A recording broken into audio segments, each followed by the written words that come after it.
Good evening everyone. तो जैसे कि आप सभी को पता है, हम यहाँ पे ले रहे हैं ऑनलाइन क्लासेस। किस क्लास के लिए? तो वो है 10th क्लास के लिए। किस सब्जेक्ट की? तो वो है मैथ की, जिसमें हमने आपके 9th चैप्टर को पढ़ना स्टार्ट कर दिया था और साथ ही हम एग्जाम की तैयारी भी कर रहे हैं। तो उसके साथ साथ हम अभी 3rd चैप्टर के जो क्वेश्चंस थे, जो आपको हर बार पेपर में आते हैं, उन तरह के क्वेश्चंस को भी थोड़ा सा रिवाइज कर रहे हैं। ठीक है, तो चलिए पहले वो वाले क्वेश्चन कुछ देख लेते हैं।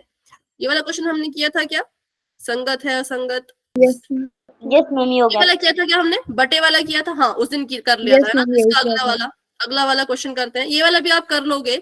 ये वाला करते हैं जो बहुत इंपॉर्टेंट है। ठीक है, ये वाला क्वेश्चन करते हैं, क्योंकि इस तरह के क्वेश्चन आते हैं और बच्चे इसको छोड़ देते हैं, करते ही नहीं है। या तो गलत कर देंगे, या तो करेंगे ही नहीं, या तो सॉल्व करते नहीं, मतलब डर जाते हैं कि भाई कैसा सवाल है, अजीब सा है ना। तो इस क्वेश्चन को एक बार पढ़ेंगे और इसको सॉल्व करने के सीखेंगे कि कैसे सॉल्व करना है। कहीं पर भी आपको ऐसा कोई क्वेश्चन आता है तो कैसे इसको सॉल्व किया जाता है वो सीख लेते हैं। पहले क्वेश्चन को मैं पढ़ लेती हूँ। क्वेश्चन में बोला है, P के किन मानों के लिए x + y + 1 = 0 तथा 4x जमा py जमा 8 = 0 समीकरणों के युग्म का एक अद्वितीय हल है। For which value of p does the pair of equations x + y + 1 = 0 and 4x + py + 8 = 0 has a unique solution? तो यहाँ पर सबसे पहले जो आपको चीजें दी है, पहले तो उनको लिख लो। पहले तो अपनी इक्वेशन समीकरण लिख लो जो आपको दे रखी है। पहला समीकरण दे रखा है, इक्वेशन दे रखी है x + y + 1 बराबर में 0, और दूसरा आपको दे रखा है 4x जमा py। देखो वैसे तो हम 9 चैप्टर ही पढ़ते हैं ना, बस एक एक क्वेश्चन करते हैं हम, जो कभी आपको आया होता है पिछले सालों में, बस एक ही क्वेश्चन करते हैं। ठीक है, py जमा 8 = 0। सबसे पहले तो भाई p को ढूंढो। p हमने देखा कि p लिख रखा है यहाँ पर। p कहाँ लिख रखा है? यहाँ पर। तो ये पूछ रहे हैं कि p की जगह पे हम ऐसी क्या नंबर भरे, ऐसी क्या संख्या भरे, ऐसा क्या लिखे कि जो आपके ये समीकरण है, इक्वेशन है, इनको जब सॉल्व करोगे तो इनके जो सोल्यूशन निकलेंगे या जो हल निकलेंगे वो अद्वितीय होगा। ठीक है, यूनिक होगा। तो अब आपने P देख लिया कहाँ है ना। दूसरी चीज जो आपको बोली है, वो आपको बोला था अद्वितीय हल, मतलब यूनिक हल। अच्छा, अद्वितीय हल मतलब कितने हल बताएगा कोई? अद्वितीय से आप क्या समझते हो? यूनिक का मतलब क्या होता है? यूनिक सोल्यूशन, बिल्कुल, वेरी गुड। जिसका सिर्फ और सिर्फ एक ही हल हो, ओनली वन सोल्यूशन हो, उसको हम यूनिक कहते हैं। अच्छा, ये एक हल होगा कब? जब ग्राफ कैसा होगा? मैम प्रतिच्छेदित रेखा। मैम जब एक रेखा उसके ऊपर होगी। प्रतिच्छेदी रेखाएं। नहीं, एक उसके ऊपर मतलब कैसी? ऐसी या ऐसी?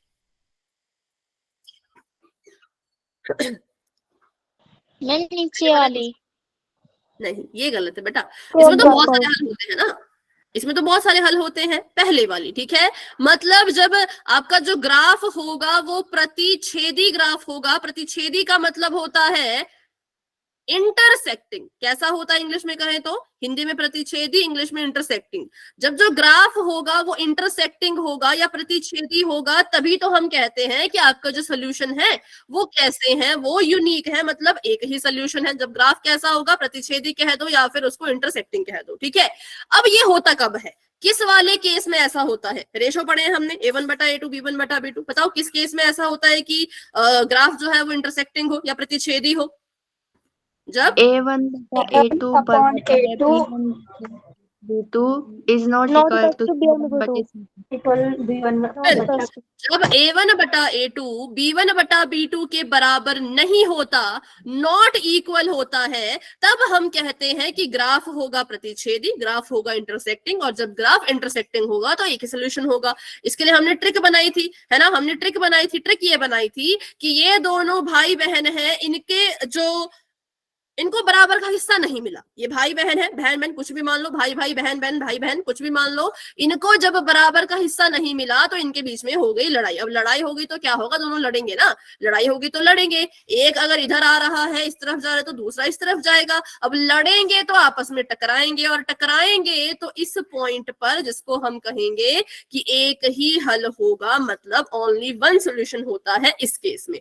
ये चीजें हमने अपने माइंड में रखनी थी, लिखने की जरूरत नहीं है आपको। ये चीज याद रखनी है, ठीक है, क्योंकि आपको केस आ सकता है कि P का वो मान निकालो जब हल जो है वो हो ही ना, हल जो है वो इनफाइनाइट हो, अनंत हो, वो भी आ सकता है। तो आपको केसेस याद होने चाहिए। अब हमने केस भी याद कर लिया, तो अब कुछ नहीं करना है, इस केस को उठाना है, लिखना है। ये केस है अद्वितीय हल के लिए, क्योंकि सवाल में अद्वितीय बोला था, सवाल में यूनिक बोला था, तो हमने क्या किया, हमने उस केस को लिख दिया। अब इस केस में कुछ नहीं करना, बस वैल्यू भरो, बस क्या करो, बस इसकी वैल्यू भरो। तो भरो जरा वैल्यू, बताओ A1 बटा A2 कितने के बराबर है?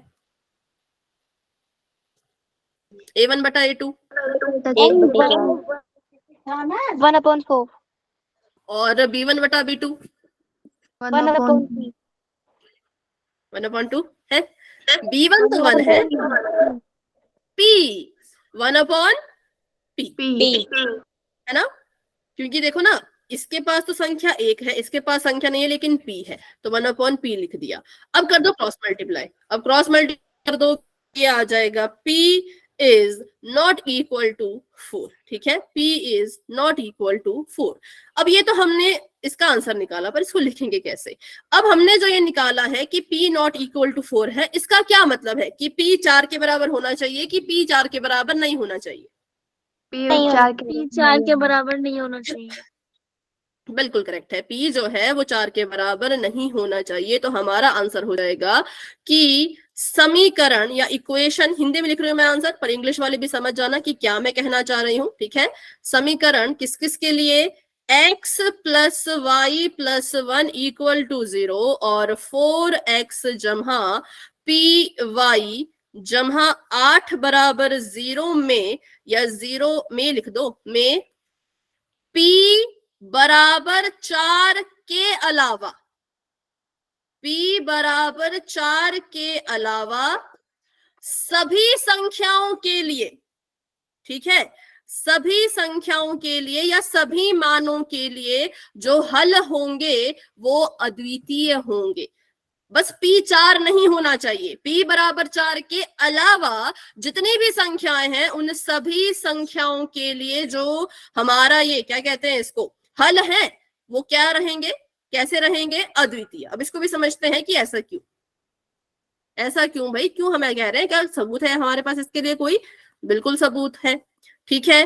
चलो, ये कह रहे हैं P 4 के बराबर नहीं होना चाहिए। ये कह रहे हैं कि आपने जो अभी बच्चों P लिखा वो 4 के बराबर नहीं होना चाहिए। मैं कह रही हूं P को 4 ही लिखो। ये कह रहे हैं P 4 नहीं होना चाहिए, पर मैंने कहा P को 4 ही लिखो, तो लिख दो 4, लिख दिया यहां पर 4।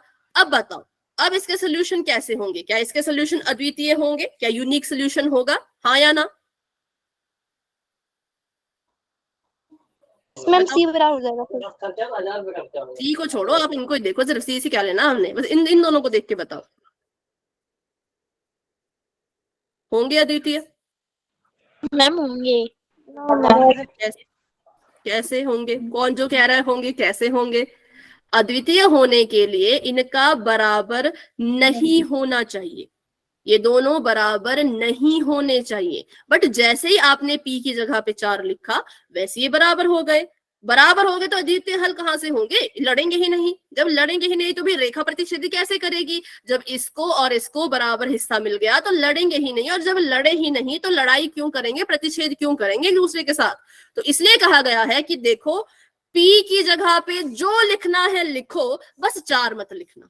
P की जगह पे जो लिखना है लिखो, बस 4 मत लिखना, क्योंकि अगर P की जगह पे 4 लिख दिया तो जो इसके सोल्यूशन है वो अद्वितीय नहीं होंगे, यूनिक नहीं होंगे। P की जगह पे कुछ और लिखने से मतलब है P की जगह पे आप जरा -4 लिख दो, तो मैंने लिख दिया 1/-4। अब मैं देख पा रही हूं कि इस तरफ जो चीज है वो प्लस की है और इस तरफ जो चीज है वो माइनस की है, ये बराबर नहीं होती है, तो मैं कहूंगी ये दोनों आपस में इक्वल नहीं है, और जब इक्वल नहीं होते तो हल अद्वितीय होता है, यूनिक होता है। बस इसीलिए इन्होंने कहा कि P की जगह पे 4 मत लिखना, बाकी जो लिखना है भाई लिख देना, ठीक है। P is not equal to 4 मतलब P 4 नहीं होना चाहिए, बाकी जो लिखना है लिख लेना। सभी संख्याओं के लिए, जितनी भी संख्याएं 4 के अलावा है, उन सभी संख्याओं के लिए आपका ग्राफ प्रतिच्छेदी ही बनेगा, क्योंकि ये बराबर आएंगे ही नहीं, ठीक है। बताओ, अभी क्लियर है सभी को? आंसर भी और उसका रीजन भी? मैम एक बार दोबारा समझा दे। पूरा तो नहीं समझ सकते ना, क्योंकि फिर हमारा पूरा टाइम चला जाएगा इसी में, तो इसको क्लास के बाद सीखेंगे। छोटा सा डाउट है, कोई छोटा मोटा सवाल है तो फटाफट से पूछो, पूरा समझना है तो क्लास के एंड होने का वेट करना, उसके बाद इसको दोबारा समझेंगे, ठीक है। मैम पूरा नहीं है, 1/4 कैसे आया यहाँ पर? अरे वो तो हमने भरा ना, देखो पी का इन्होंने कहा पी को 4 के बराबर नहीं लिखना है, ठीक है। जैसे देखो ये हमने लिखा गुड था ना इवनिंग A1 मैम। बटा A2, good evening good evening, और B1 बटा B2। A1 की जगह पे 1 था, 1 लिख दिया, A2 की जगह पे 4 था, 4 लिख दिया। B1 की जगह पे 1 था, 1 लिख दिया। B2 की जगह पे P था, P लिख दिया। तो बस फिर हमने यहां से P की वैल्यू भरी, तो मैंने कहा कि P की जगह पर 4 मत लिखना, 4 लिख दोगे तो आपका सोल्यूशन अद्वितीय नहीं आएगा, क्योंकि सोल्यूशन अगर अद्वितीय चाहिए तो ये बराबर नहीं होने चाहिए। 4 के अलावा कुछ भी लिखते जाओ, 5 लिख दो, 6 लिख दो, -4 लिख दो, 10 लिख दो, तब आंसर आ जाएगा, क्योंकि वो बराबर नहीं होते हैं, लेकिन ये तो बराबर है ना, इसलिए ठीक है। 4 और हम P0 4, और हम 1 2 3 कुछ भी लिखो भाई, कुछ भी लिखो, कोई भी संख्या उठा के लिख दो, बस 4 नहीं लिखना है।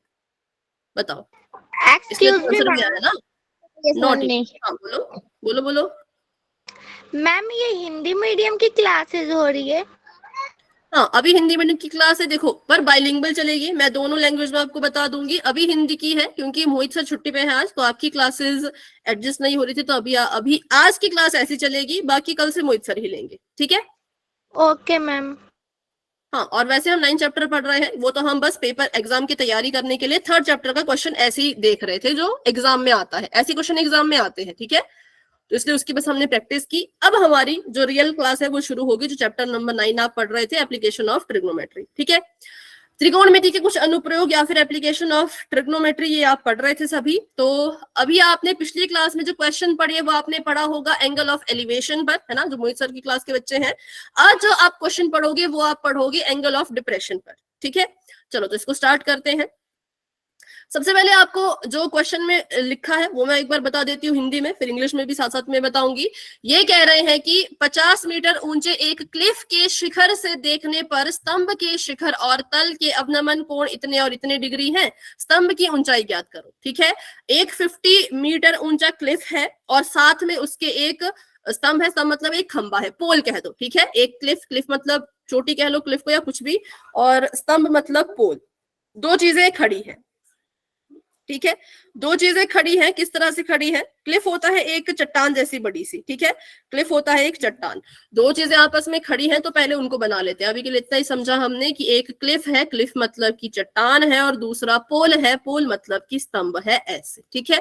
तो मैंने इसको लिख दिया ए, इसको लिख दिया बी, इसको लिख दिया सी, और इसको लिख दिया डी। अब हमें इतना तो पता है कि दो चीजें खड़ी है तो भाई एक ही जमीन पे खड़ी होंगी ना, इनका जो बेस होगा वो एक ही होगा, सेम होगा। तो इन दोनों के लिए जो बेस है वो BD है, जो आधार है वो BD है। फिर ये कह रहे हैं कि जो आपका पोल है, पोल के टॉप से और पोल के फुट कह लो या पोल का बॉटम कह लो, ठीक है। पोल का जो टॉप है, मतलब जो ये इसको हमने पोल माना है ना, इसको लिख लेते हैं नाम, चलो कंफ्यूज मत होना। ये क्लिफ है और ये है आपका पोल। हिंदी मीडियम वाले पोल को लिख दो स्तंभ और क्लिफ को क्लिफ ही रहने दो।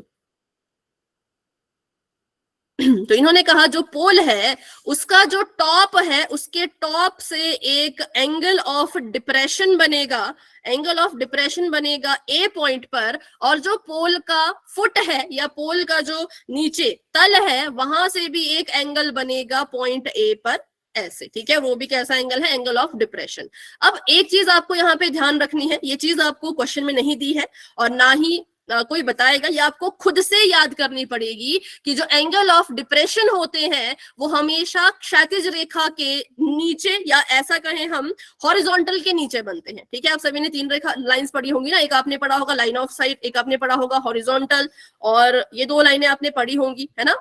तो हमने यहाँ पे बना दी एक हॉरिजॉन्टल, जैसे हम कहते हैं क्षैतिज रेखा। हिंदी मीडियम वालों के लिए जो काले रंग की रेखा है वो, क्योंकि हिंदी मीडियम वालों ने पिछली क्लास में भी सीख लिया था वैसे इस डायग्राम को, पर फिर से यहाँ पे सीख लो। ये क्षैतिज रेखा थी और इसको हम हॉरिजॉन्टल भी कहते हैं इंग्लिश में। बताओ हॉरिजॉन्टल में किसी को कोई डाउट? स्पेशली इंग्लिश मीडियम वाले बच्चे, हॉरिजॉन्टल के बारे में पढ़ा था आपने, पिछली क्लास में ही पढ़ा था आई थिंक। यस मैम अगर पढ़ा कोई यहाँ पर खड़ा है ना, अगर कोई इंसान यहाँ पे खड़ा है और इधर वो देख रहा है, तो उसकी जो यहाँ से लाइन जाएगी वो लाइन ऑफ साइट होगी, और आगे को जो लाइन जाएगी वो हॉरिजॉन्टल होगी। ठीक है, चलो, तो हॉरिजॉन्टल भी हमने बना दी। देखो, ये हॉरिजॉन्टल बनाना क्वेश्चन में नहीं दिया था, ये आपको खुद से माइंड में रखना पड़ेगा कि हमें हॉरिजॉन्टल ड्रॉ करनी है, क्योंकि एंगल ऑफ डिप्रेशन अगर बन रहा है, अवनमन कोण अगर बन रहा है, तो हॉरिजॉन्टल होनी चाहिए। आपको पता होना चाहिए कि ये हॉरिजॉन्टल है। अब हॉरिजॉन्टल है ये, वो बिल्कुल सीधी होती है, और जो आपका क्लिफ है, मतलब जो भी आपकी चोटी चट्टान कुछ भी कह लो, वो भी बिल्कुल सीधी है। अब अगर दो रेखाएं, दो लाइंस बिल्कुल स्ट्रेट हों, तो उनके बीच में एंगल कौन सा बनता है? 90 डिग्री 90 डिग्री, बिल्कुल सिंपल है, 90 डिग्री का बनता है। तो मतलब यहां पर भी जो एंगल बनेगा वो 90 डिग्री का बनेगा। जो यहां से यहां तक एंगल बनेगा वो भी कितना बनेगा? 90 डिग्री। बस ये चीज याद रखो, और किस किस को ये समझ आ गई वो चैट में वाई लिखो। जिसको अभी भी समझ नहीं आया कि 90 कैसे बना, फटाफट से पूछो। सभी बच्चे बताएंगे, सभी बच्चे। हमें पिक्चर का बनाया समझ नहीं आ रहा, कौन सा? जो आपने बनाया था पहले। अभी आपको 90 समझ आई, ये बताओ पहले। ये 90 वाला समझ आया? ये आ गई। हाँ, बस इसको भी इतना ही समझो। अभी पीछे वाले एंगल समझाऊंगी मैं, ठीक है? और ये समझ आई, हॉरिजॉन्टल क्षैतिज रेखा समझ आई? Yes ma'am. हाँ, तो बस अभी के लिए इतना ही समझो। अब बढ़ेंगे हम अपने दूसरे एंगल्स की तरफ जो हमें दिया था। बस इतना याद रखो कि इस ब्लैक लाइन से रेड लाइन तक जो एंगल बनेगा वो पूरा टोटल 90 डिग्री बनेगा। इस ब्लैक लाइन से रेड लाइन तक जो एंगल बनेगा वो बनेगा पूरा का पूरा 90 डिग्री का। अब हमें बोला है, एक बार समझा दो, देखो फिर से इसको समझो। ए भी एक क्लिफ है, क्लिफ मतलब चट्टान, बड़ी सी चट्टान है जो बिल्कुल सीधी है, ठीक है, जो बिल्कुल सीधी है। और यहां पे हमने बनाई क्षैतिज रेखा अपनी मर्जी से, हॉरिजॉन्टल बनाया अपनी मर्जी से। ये लाइन हमने अपनी मर्जी से खींची है, क्योंकि इन लाइंस के बारे में हमने पहली क्लास में पढ़ लिया था। एक होती है दृष्टि रेखा, लाइन ऑफ साइट, एक होती है हॉरिजॉन्टल, और इनके बीच में ही हमारे एंगल बनते हैं। एंगल ऑफ एलिवेशन कह लो, डिप्रेशन कह लो, वो दोनों इन्हीं लाइंस के बीच में बनते हैं। तो ये काली वाली लाइन अपनी मर्जी से लगाई है, और ये लाल वाली लाइन हमें दे रखी थी कि ये चोटी। अब दोनों ही लाइनें सीधी हैं। अब दोनों लाइनें बिल्कुल सीधी हैं, तो इनके बीच में जो एंगल बनेगा वो 90 डिग्री का बनेगा। बताओ हेमलता, अभी कोई डाउट? No ma'am. ठीक है, चलो, तो अब बनाते हैं हम बाकी एंगल्स जो हमें बनाने के लिए कहा है। तो एक बन रहा है इस पोल के टॉप से इस क्लिफ के टॉप तक, ठीक है, और दूसरा बन रहा है पोल के एंड से या पोल के बॉटम से, फुट से, पोल के तल से इस क्लिफ की चोटी तक ही एंगल, दो एंगल बने। अब क्योंकि एंगल बन रहा है डिप्रेशन का, या एंगल बन रहा है अवनमन कोण। अवनमन कोण जो बनता है, या एंगल ऑफ डिप्रेशन जो बनता है, वो हमेशा बनता है हॉरिजॉन्टल के नीचे। कहाँ बनता है? हॉरिजॉन्टल के नीचे, ठीक है। तो ब्लैक रेखा हमारी हॉरिजॉन्टल है, और जो पोल के टॉप से रेखा गई है वो ग्रीन कलर की है। तो मतलब ब्लैक से ग्रीन तक जो एंगल बनेगा वो आपको बोला है कि 30 डिग्री का बनेगा। ये बनेगा 30 डिग्री का। अब एक सवाल पूछती हूं, अगर ग्रीन लाइन से ब्लैक लाइन तक जो एंगल बना वो 30 डिग्री का बना, ठीक है, और ब्लैक लाइन से रेड लाइन तक जो एंगल बना था वो 90 डिग्री का बना था, ठीक है, इतना एंगल है 30 का और टोटल है 90 का। तो मुझे ये बताओ कि जो ग्रीन लाइन से जो एंगल बनेगा रेड लाइन तक वो कितने डिग्री का होगा? Ma'am 60 degree 60 yes ma'am. होगा 60, क्योंकि यहां से यहां तक 30 है, यहां से यहां तक 90 है, तो जो बच गया वो कितना बचा? 60 बचा। बताओ, क्लियर है सभी को ये बात? Yes ma'am. Yes ma'am. किसी को डाउट होगा तो भी पूछ लेना बीच में, ऐसे मत सोचना कि नया टीचर है कैसे मुझे पूछ लेना, कोई दिक्कत वाली बात नहीं है, ठीक है, बस कंसेप्ट सीखो। और ये कब हुआ? ये तब हुआ जब हमने हॉरिजॉन्टल पहले ही बना दी थी। अगर हॉरिजॉन्टल नहीं बनाओगे फिगर नहीं बनेगी तो क्वेश्चन सॉल्व कैसे होगा, ठीक है। तो पहला एंगल बनाया 30 डिग्री का। अब ये कह रहे हैं कि जो बॉटम था, जो पोल का बॉटम था, वहां से भी एक एंगल बन रहा है, और वो बन रहा है 45 डिग्री का। ब्लू लाइन हमने खींची है बॉटम से। तो मुझे बस इतना बताओ कि जो एंगल बनेगा ये ब्लू से ग्रीन लाइन तक बनेगा या ब्लू से ब्लैक लाइन तक बनेगा? हॉरिजॉन्टल है ब्लैक लाइन, अब आप बताओ कहां से कहां तक बनेगा? मैम ब्लू से ब्लैक तक। मैम ब्लैक तक। बिल्कुल ब्लू से ब्लैक, क्योंकि हमने पढ़ा है ना, जो एंगल ऑफ डिप्रेशन बनता है, जो अवनमन कोण बनता है, वो क्षैतिज रेखा के नीचे, हॉरिजॉन्टल के नीचे बनता है। तो हॉरिजॉन्टल को तो टच करना ही पड़ेगा। एंगल कोई सा भी बनाओ, उसे हॉरिजॉन्टल को टच करना ही पड़ेगा। 30 डिग्री का बनाया तो ग्रीन और ब्लैक के बीच में बना, और अगर इसका बनाएंगे हम बॉटम का, तो ये बनेगा ब्लू से ग्रीन तक। ठीक है, ब्लू से ग्रीन तक। ये कितने डिग्री का हो जाएगा? ये हो जाएगा 45 डिग्री का। अब अगर ब्लू से ग्रीन, सॉरी ब्लू से ब्लैक अगर 45 डिग्री है और ब्लैक से रेड अगर 90 डिग्री है, तो ये वाला एंगल कितने डिग्री का हुआ? 45। 45 बिल्कुल करेक्ट है। ठीक है, बिल्कुल करेक्ट है कि अगर ब्लैक से ब्लू तक 45 है और ब्लैक से रेड तक 90 है, टोटल अगर 90 है, आधा 45 है, आधा 45 है, तो बाकी बचा आधा भी 45 होगा। तो मतलब जो एंगल बनेगा यहां से यहां, ये हो जाएगा 45 डिग्री का। तो इतने सारे एंगल बन रहे हैं, ध्यान में रखना है कि कौन से एंगल कहां से बन के कितना कितना बन रहा है। ठीक है, 45 डिग्री का। इसको मैं छोटा करके बनाऊं, ग्रीन से ये बना दिया मैंने यहाँ पे 45, नहीं गलत बनाया, यहां से यहां है ना।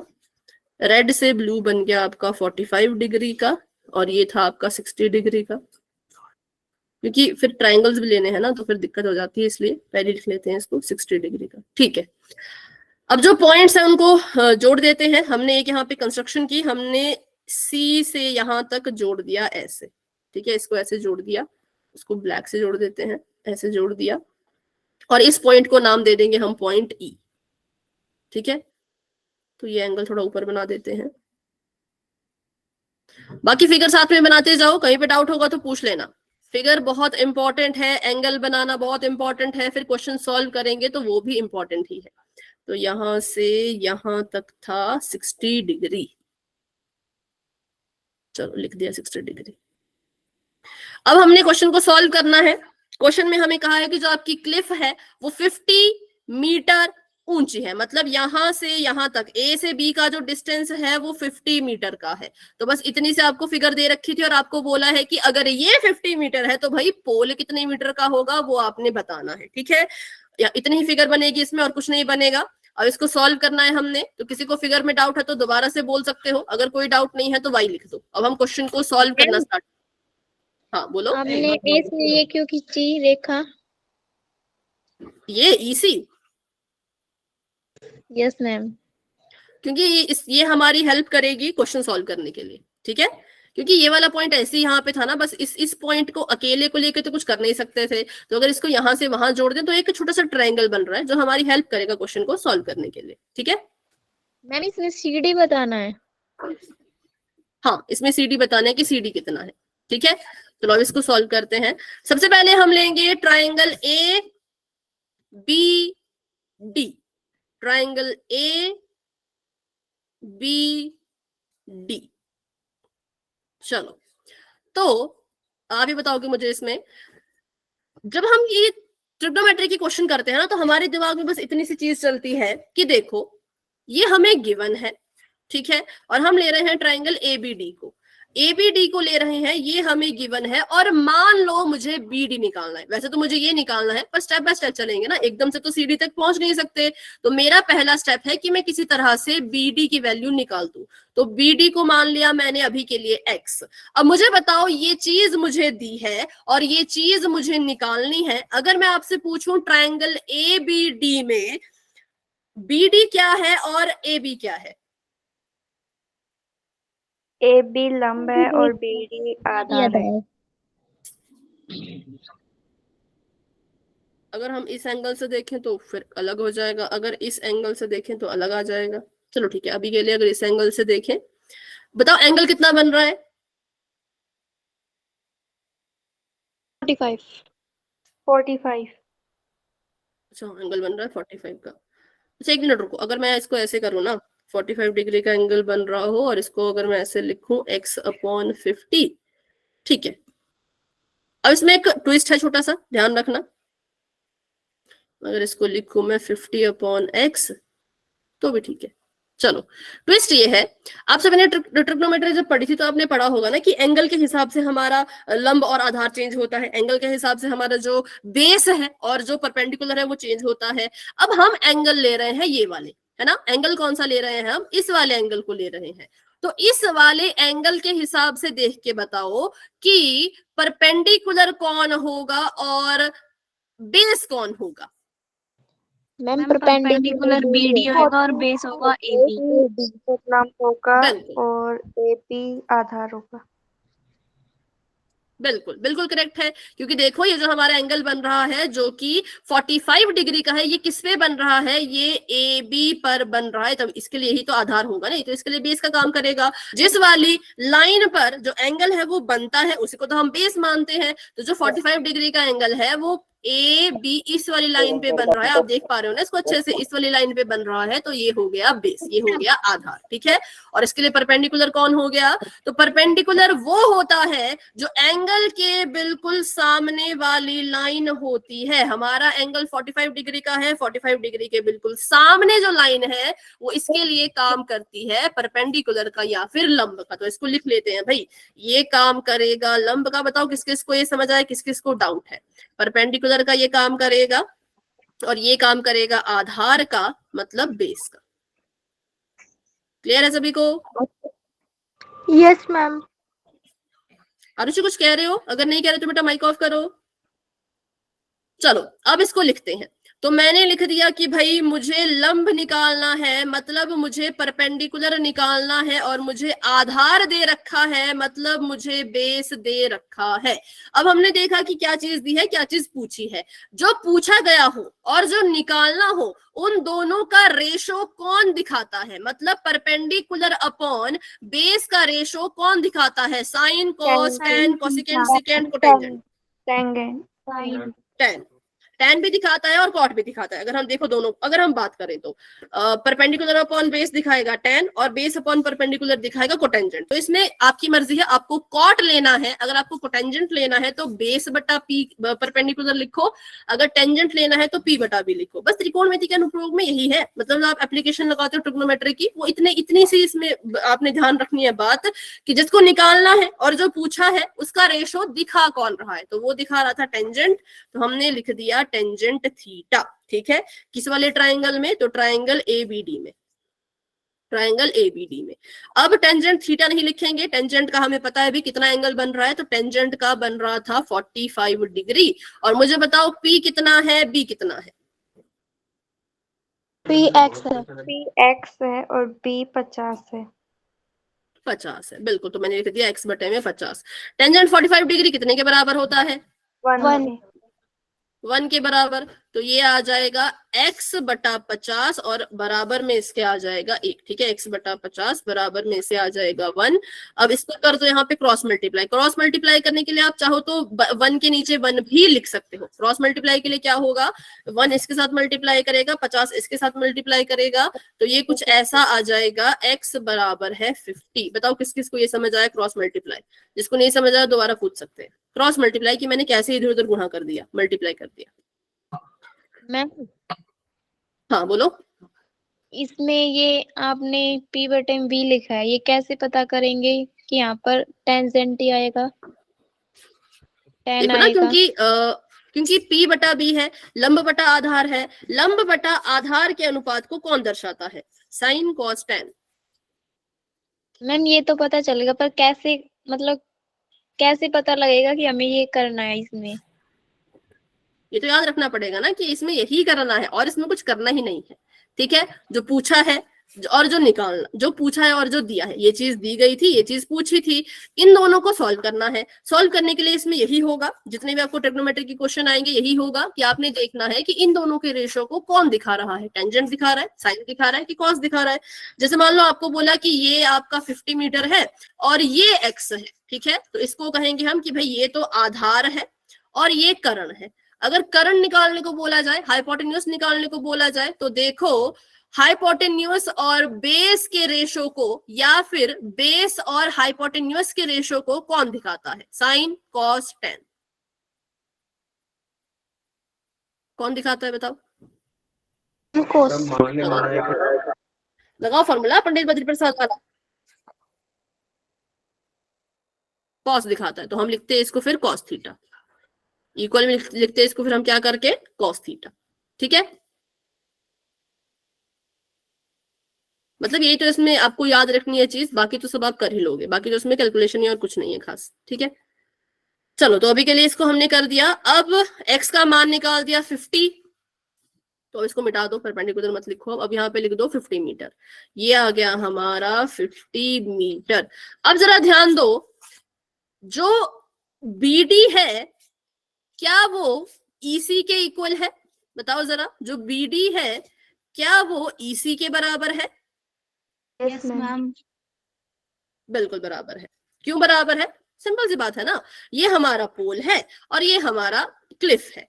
अब यहां से यहां तक अगर 50 मीटर का डिस्टेंस है तो यहां से यहां भी तो 50 मीटर होगा, है ना, मतलब सीधा सीधी सीधी लाइन लगाना, मेरी तरह टेढ़ी मत लगा देना। यहां से यहां भी 50 होगा, यहां से यहां भी 50 होगा, यहां से यहां भी 50, क्योंकि ना तो चट्टान हिल रही है, ना तो हमारी क्लिफ हिल रही है, ना तो पोल हिल रहा है, दोनों अपनी जगह पे फिक्स्ड है। तो अगर यहां से यहां 50 मीटर का डिस्टेंस है तो यहां से यहां भी 50 मीटर का ही डिस्टेंस रहेगा। ठीक है, तो ये चीज आपने याद रखनी है।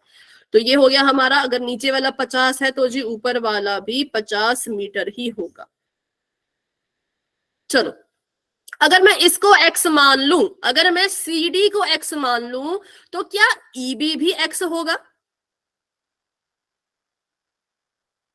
बताओ, अगर यहां से यहां तक की दूरी x है तो यहां से यहां तक की दूरी भी x हो सकती है।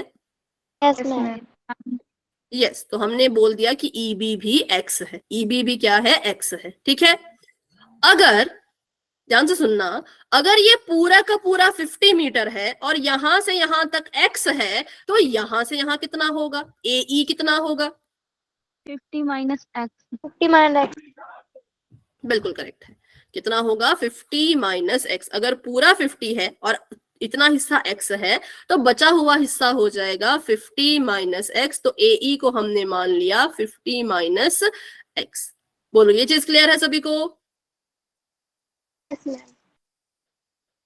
ठीक है, अब हमने लेना है ट्रायंगल छोटा वाला जो हमें दिख रहा था, जिसके लिए हमने EC को मिलाया था, उसको अब हमने लेना है। तो हम लेंगे किस किस को? अब हम लेंगे ट्रायंगल AEC। किसको लेंगे हम? ट्रायंगल AEC, इसको अब हम लेंगे, जो मैंने पूरा ब्लैक कर दिया है। ठीक है, ब्लैक नहीं, पर इसको हरा ग्रीन रहने दो, नहीं तो एंगल देखने में दिक्कत आएगी फिर। तो इसको लिया मैंने AEC को। अब फिर से वही चीज, इसमें क्या है, हमें x की वैल्यू निकालनी है। x की वैल्यू निकाल के हमें इसकी वैल्यू, फिर मतलब x की वैल्यू निकालो, बाकी कुछ नहीं चाहिए। असल में हमें इसको निकालना है, इसको फाइंड करना है, ये हमें दे रखा है। तो फिर से क्या क्या आ गए, अगर हम इस वाले ट्राइंगल की बात करें, हम AEC की बात करें, तो अब बताओ इसमें कौन है लंब, कौन है आधार, कौन है परपेंडिकुलर, कौन है बेस?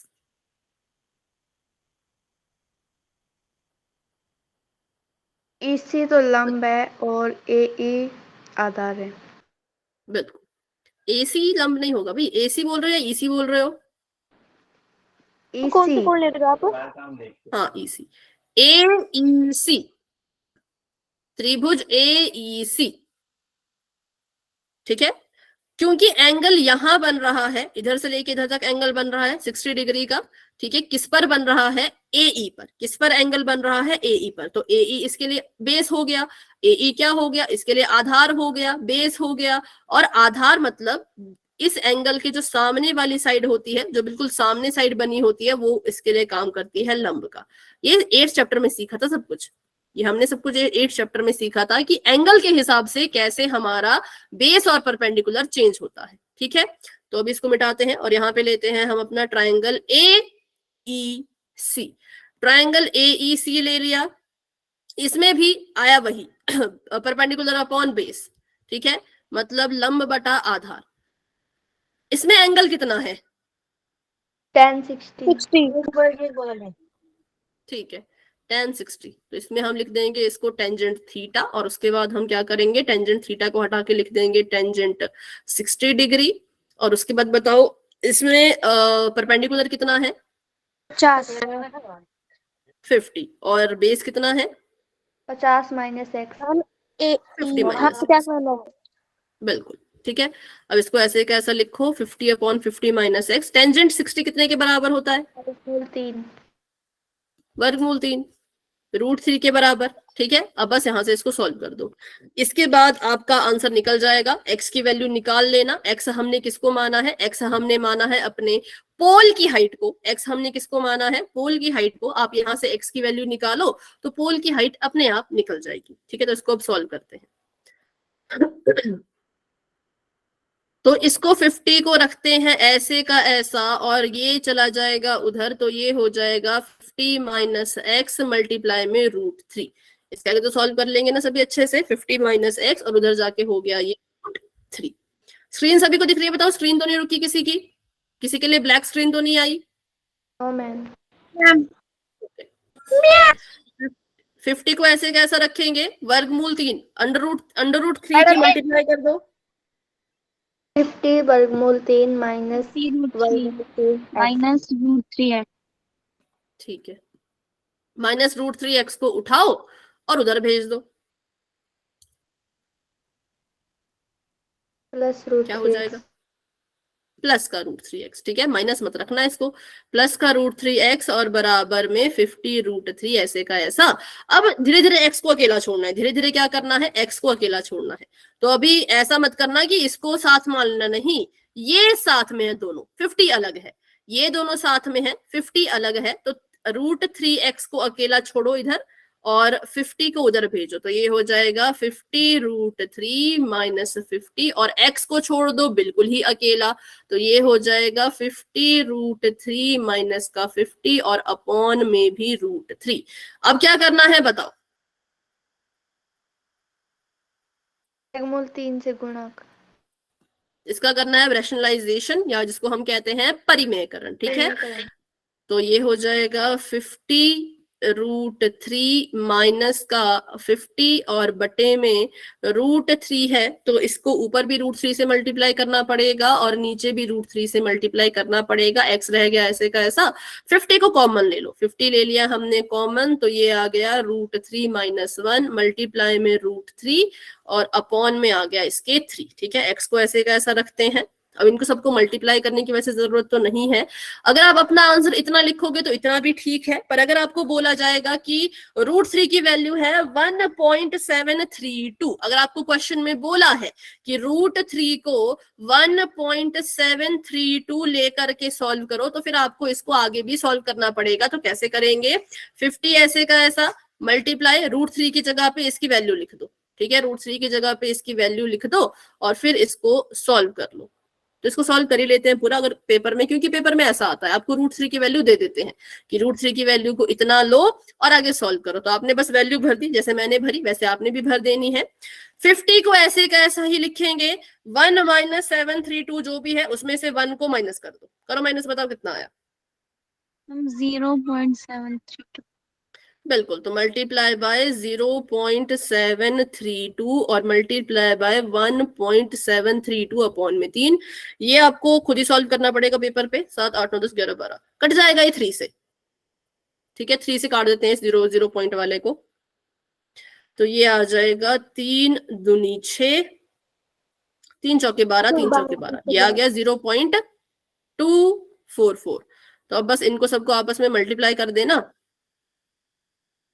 और आपको आपका आंसर जो है वो मिल जाएगा। अभी मैं फटाफट से इसको कैलकुलेटर से मल्टीप्लाई कर देती हूँ, अभी इसको मल्टीप्लाई करने का इतना समय नहीं है, इसको आराम से घर में सॉल्व कर लेना अपना है। 0.2444 और मल्टीप्लाई बाय 50, तो ये कुछ आएगा ऐसे 21 दशमलव कुछ आया ये मेरा, 21.1304 मीटर। तो ये x की वैल्यू आ गई। ठीक है, अगर तो क्वेश्चन में √3 की वैल्यू नहीं दी तब तो आपको इसको आगे सॉल्व करने की जरूरत नहीं है, तब तो आप बस अपना आंसर इतना कर लो। जैसे कि पोल में क्वेश्चन आएगा तो पोल में आपको ये निकालने की जरूरत नहीं है, पोल में ऐसा कुछ रूट वाला आपको ऑप्शन दिखेगा, उस पे आपने टिक करना है। लेकिन अगर आपको पेपर में क्वेश्चन आता है और √3 की वैल्यू आपको दे रखी होगी तो फिर तो भाई आपको पूरा सॉल्व करना पड़ेगा, कोई आपके पास चॉइस नहीं है कि आप सॉल्व ना कर पाओ। तो ये था पूरा को पूरा सवाल जो कि थोड़ा सा अलग था। ठीक है, तो बताओ अभी कर पाओगे ऐसा क्वेश्चन पोल में? Yes ma'am. थोड़ी मदद कर दूंगी मैं अगर आपको चाहिए होगा तो। क्या हो गया बेटा? मैम दे दीजिए पोल। ठीक है, बाकी पोल क्वेश्चन सॉल्व करते करते कहीं पे कोई डाउट होगा, फंस जाओगे, समझ नहीं आएगा कि भाई इसके आगे क्या करना चाहिए, तो गलत नहीं करना है, माइक ऑन करके मुझसे पूछ लेना है। ठीक है, पूछ लेना कि मैम इसके आगे नहीं आ रहा, थोड़ा सा हिंट दे दो या थोड़ा सा बता दो। ठीक है, तो अभी के लिए मैंने पोल कर दिया है, सॉरी चैट कर दी है ऑफ, और बढ़ते हैं क्वेश्चन की तरफ। पहले क्वेश्चन को अच्छे से सीखेंगे, सुनेंगे, समझेंगे। ठीक है, क्वेश्चन वही है फिर से।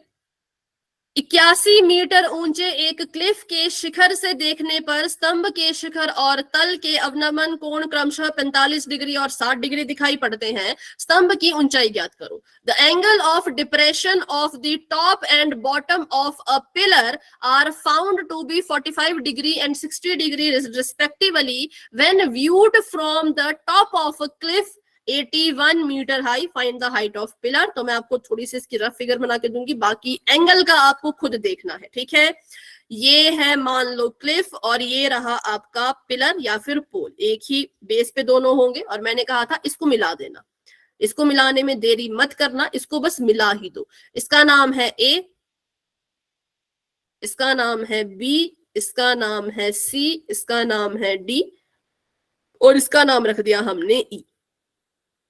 पोल के टॉप से एक लाइन जाएगी, पोल के टॉप से जा रही है एक ऐसी लाइन जो कि एंगल बना रही है, और पोल के बॉटम से भी जाएगी एक लाइन और ऐसे यहाँ पे एंगल बनाएगी। एंगल हमें पता है किसके साथ बनता है, तो एंगल बनता है हॉरिजॉन्टल के साथ, तो एक हॉरिजॉन्टल भी यहाँ पे होगी, है ना, एक हॉरिजॉन्टल भी यहाँ पे होगी। तो जो टॉप ने एंगल बनाया, जो टॉप है आपके पोल का, उसने जो डिप्रेशन, एंगल ऑफ डिप्रेशन बनाया, टॉप ने बनाया 45 डिग्री का, शिखर और तल यहां पर बना 45 डिग्री का, और जो बॉटम है उसने बनाया 60 डिग्री का। ठीक है, मतलब ब्लैक से ब्लू जो बनेगा वो बनेगा 60 डिग्री का। आपको पता है आपने एंगल कौन कौन से लेने हैं, एक तो आपने लेना है ए बी डी, मतलब आपको पता होना चाहिए कि भाई यहां से यहां तक का क्या एंगल है, ये पहले पता करो। फिर आपने जो ट्राइंगल लेना है वो लेना है एईसी। कौन सा? एईसी, तो मतलब यहां से यहां तक का जो एंगल है उसको भी फाइंड करो। एक बार एंगल फाइंड कर लिए फिर तो कोई दिक्कत नहीं है ना, फिर तो आप अच्छे से कर ही लोगे। यहां से यहां तक का जो डिस्टेंस है 81 मीटर, ये है x, ये भी है x, तो ये कितना हो जाएगा वो खुद से फाइंड करना। सबसे पहले इसको निकालो, ठीक है, सबसे पहले BD को निकालो, फिर उसके बाद EC आ जाएगा। फिर जैसे जैसे पीछे वाला क्वेश्चन किया उसी उन्हीं स्टेप्स को फॉलो करना, तो आप इसका आंसर भी आपको मिल जाएगा। ठीक है, तो चलिए स्टार्ट कर दिए अपना क्वेश्चन। पूरे 15 मिनट है आप सभी के पास इस क्वेश्चन को सॉल्व करने के लिए। बाकी मतलब 15 मिनट से पहले हो जाए तो अच्छा है, नहीं हो पाए तो कोई बात नहीं, इसका सोल्यूशन हम कल डिस्कस कर लेंगे, पर पोल में इसको आज ही करेंगे। ठीक है,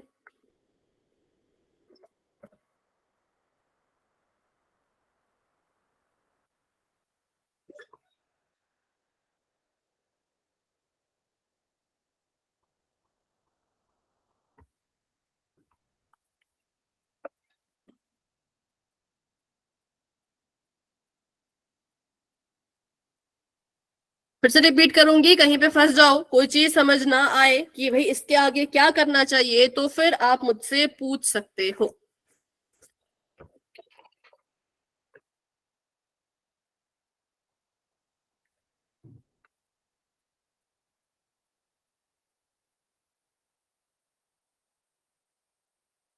हाँ, ऑप्शन ध्यान से देखना एक बार। ऑप्शन ऐसे ऐसे को लिख रखे हैं कि, ऑप्शन ऐसे को लिख रखे हैं कि ये है ऑप्शन नंबर ए, ये है बी।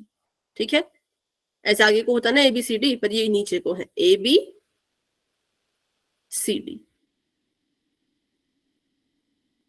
चलो,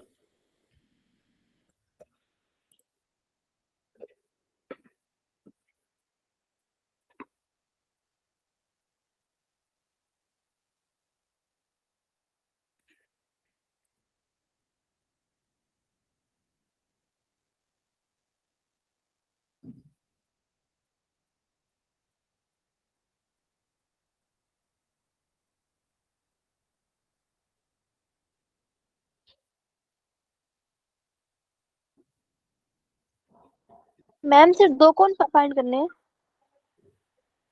क्या हो गया, फिर से बोलो। सिर्फ 2 कौन फाइंड करने हैं? हाँ, एंगल्स 2 ही फाइंड करने हैं, उसके बाद फिर पूरा सोल्यूशन करना है नीचे को, ठीक है।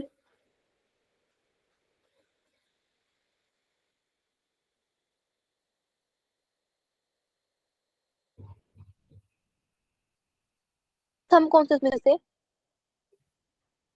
फिर से रिपीट करो बेटा। थंब कौन सा है इसमें से जिसकी ऊंचाई ज्ञात करनी है? CD। ओके मैम, आपको थैंक दिख रहा होगा CD, ये वाला, ठीक है। ये आपने इसकी आपने हाइट फाइंड करनी है, ये वाला। You. Okay ma'am, thank you.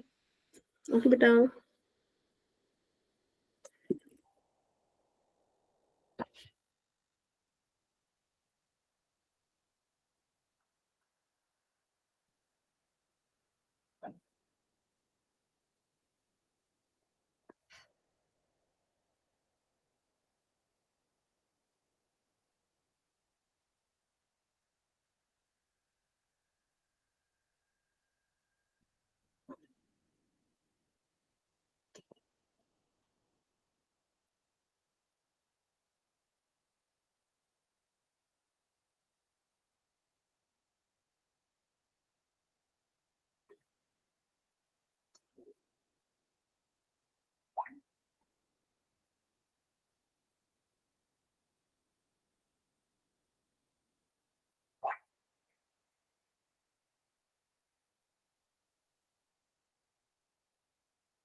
अच्छा, इसमें एक हिंट देती हूँ, 81 को तोड़ दो, कुछ फायदा होगा उसको तोड़ के क्या? लग रहा तो नहीं ना मुझे कुछ फायदा होगा, पर चलो अपने हिसाब से कर लो। ऑप्शन तो मुझे लग रहा है ठीक ही है, बट देखते हैं, गड़बड़ भी लग रही है कुछ कुछ। पर चलो, कुछ बच्चों का आंसर आ रहा है बिल्कुल करेक्ट, जो कि पोल में आंसर दे भी रहे हैं। Very good. और बाकी बच्चे भी अच्छे से करो, कहीं पे डाउट होगा तो पूछ लेना।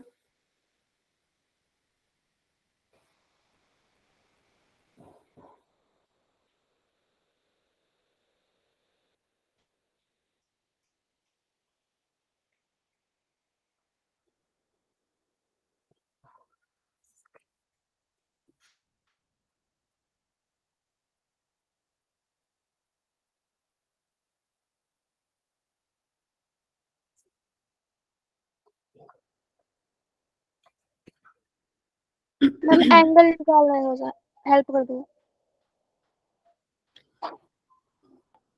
एंगल निकालने को बोल रहे हो आप, ऐसा बोल रहे हो? Yes ma'am.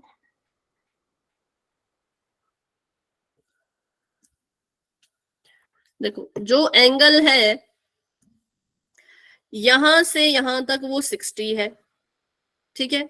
और जो एंगल है यहां से यहां तक, मतलब ब्लू से रेड लाइन तक, वो 90 डिग्री है, ठीक है। अगर यहां से यहां 60 है और ये पूरा का पूरा 90 है, तो यहां से यहां तक कितना होगा?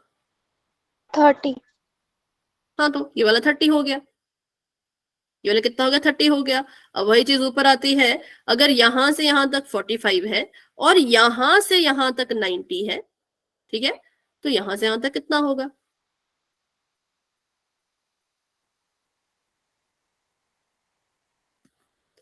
पूरा है 90, 45। इतना है 45, तो इतना क्या कितने के बराबर हुआ? जो बच गया वो कितने के बराबर हुआ? 45। 45। हाँ, तो आगे दोनों एंगल।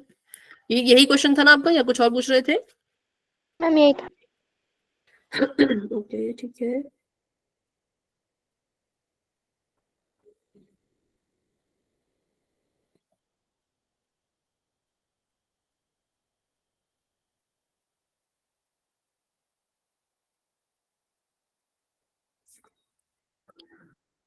हाँ, बाकी बच्चे बोल में आंसर कर रहे हैं। हैंड रेज करो भाई, जिसने जिसने आंसर कर दिया है, अपना हैंड रेज कर दो।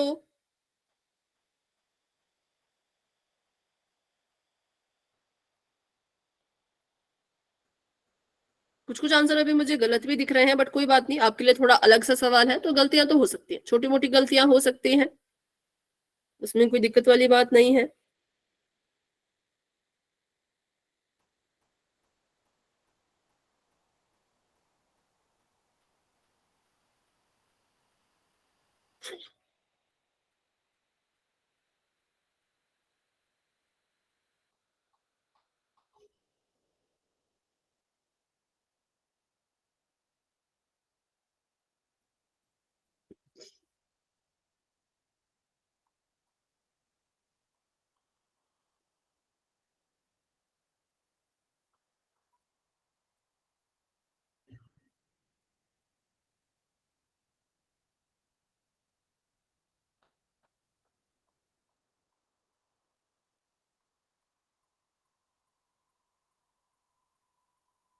सभी कोशिश करो, सभी ट्राई करो।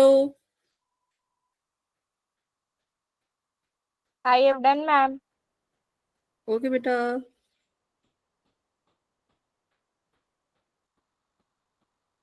कर दिया मैम। ठीक है, ठीक है।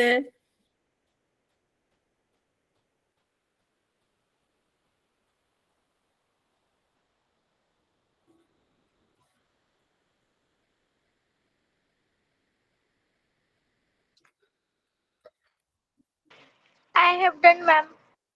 ओके बेटा।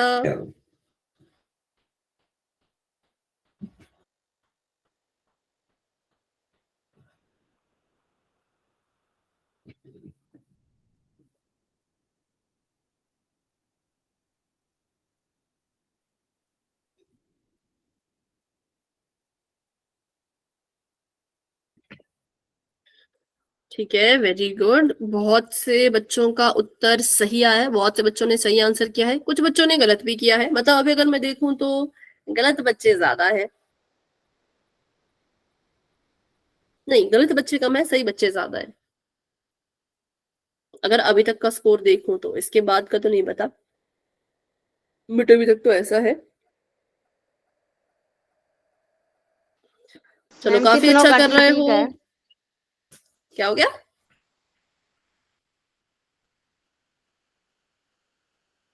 कितनों का ठीक है? अभी तक तो जो मैं देख पा रही हूँ तो 20-21 बच्चों का ठीक है। अगर आपको पोल में वो दिख रहा होगा ना रिस्पॉन्स, हाँ, तो 22 बच्चों का ठीक है, और बाकी अभी 16 बच्चों का गलत है। 17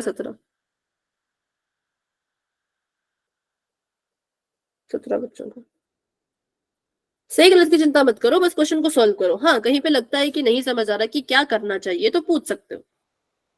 ऐसा नहीं करना कि समझ नहीं आ रहा क्या करना और पूछ भी नहीं रहे हो, फिर गलत बात है ना। पूछो, क्योंकि पोल का क्वेश्चन है, कोई असली क्वेश्चन, एग्जाम का क्वेश्चन थोड़ी है, तो इसलिए अभी पूछ सकते हो थोड़ा बहुत। पूरा आंसर तो नहीं बता सकते, बट थोड़ा सा हिंट दे सकते हैं कि बेटा इसके आगे ऐसा कर लो, है ना।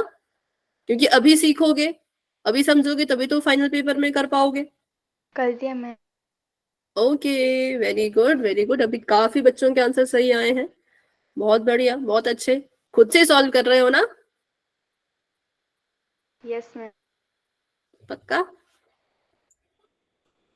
Yes ma'am. चलो फिर ठीक है। अच्छा, क्लास में वैसे अब तो 48 या 45 से बच्चे हैं। अच्छा, मुझे बताओ अभी किसको इस क्वेश्चन को सॉल्व करने के लिए थोड़ा सा और समय चाहिए? अगर किसी को चाहिए तो माइक ऑन करके यस बोलो,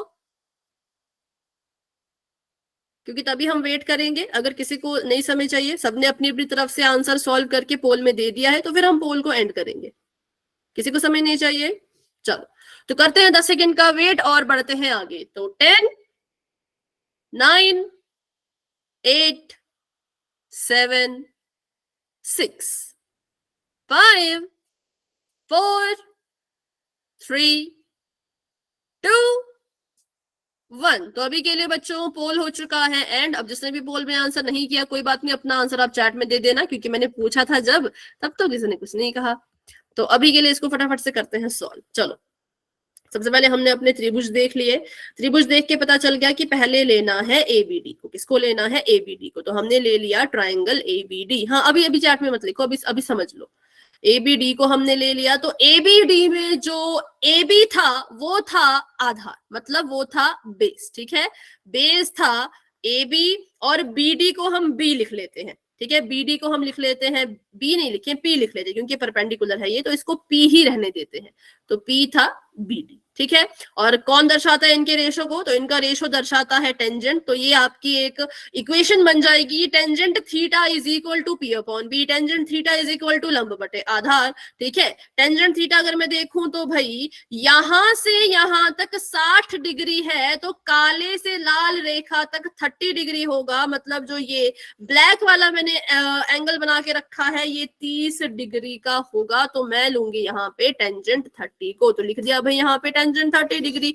और परपेंडिकुलर कितना है, परपेंडिकुलर को P माना तो P ही लिखो, बेस कितना है, बेस 81 है तो 81 लिख दो। टेंजेंट 30 होता है 1/वर्गमूल 3, ये आ गया P/81। अब कर दो इसकी क्रॉस मल्टीप्लाई, क्या कर दो, क्रॉस मल्टीप्लाई कर दो, तो ये उधर चला जाएगा और ये इधर आ जाएगा, ठीक है। तो ये आ जाएगा आपके पास 81 बराबर है P/वर्गमूल 3, मतलब P गुणा वर्गमूल 3। अब P को बिल्कुल अकेला छोड़ना है तो P को अकेला छोड़ो और ये वर्गमूल 3 को 81 के पास भेज दो, तो हमने इसको 81 के पास भेज दिया, ठीक है। इस वाले ट्रायंगल का काम हो गया खत्म। अब लेते हैं अपना नेक्स्ट ट्रायंगल, जो मैंने बोला था AEC, किसको लेंगे हम, ट्रायंगल AEC को लेंगे। यहाँ पे अगर हम देखें एंगल कितना, तो यहां से यहां तक अगर 45 डिग्री है तो यहां से यहां भी 45 डिग्री ही होगा, मतलब सिंपल सी बात कहूं तो जो टेंजेंट होगा वो 45 डिग्री होगा, किसमें, ट्रायंगल AEC में, ठीक है। और इसमें जो परपेंडिकुलर है वो तो हमने निकाल लिया था 81 वर्गमूल 3, तो ये भी आ जाएगा 81/√3। और अगर ये पूरा का पूरा 81 है और यहां से यहां तक x है तो ये हो जाएगा 81 माइनस x। तो यहां पर अगर हम बात करें परपेंडिकुलर की तो परपेंडिकुलर हो जाएगा 81√3, और जो बेस है वो इसके भी बटे में चला जाएगा और वो हो जाएगा 81 माइनस x। बताओ ऐसा आया था। Yes ma'am.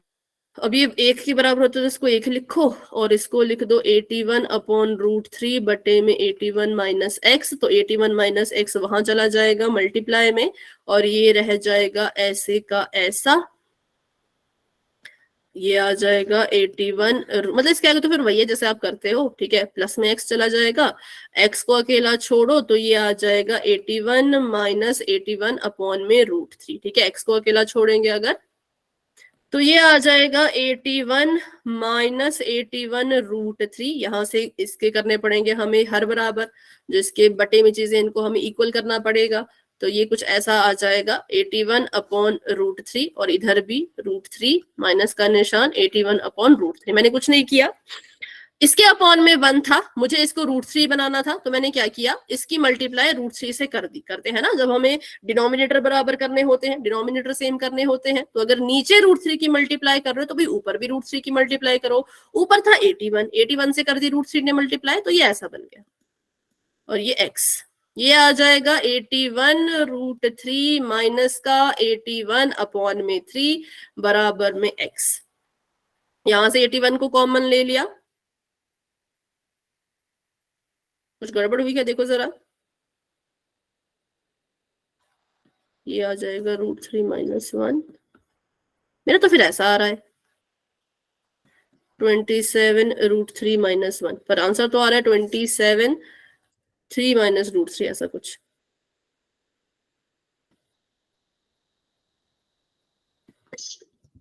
इसको फिर से करते हैं, ये आ जाएगा 81